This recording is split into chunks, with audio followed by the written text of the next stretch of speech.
Sonia is baking cookies. The table below shows the relationship between the number of batches of cookies she bakes and the number of cups of sugar she uses. So we've got 1, 2, 3 batches. One batch is 2 1/4. 2 batches is 4 1/12 or half. 3 is 6 3/4. So if you're noticing, this goes up by 1 every time, and this also goes up by the same number, and that same number is 2 1/4 every time. So there's a pattern that'll come in handy probably.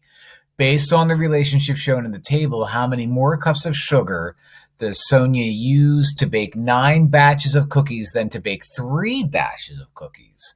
So basically, we're going to take 9 batches, subtract out 3 batches, and we care about how much sugar is used for 6 batches of cookies. I've got 99 problems, but a batch of cookies ain't one.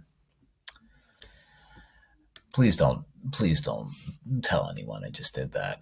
All right, so 6 batches. Well, every batch requires 2 1/4 cups of sugar. So 6 batches is going to be 6 times 2 1/4. I'm not a big fan of multiplying whole numbers to mixed numbers, so this is how you can turn mixed into improper.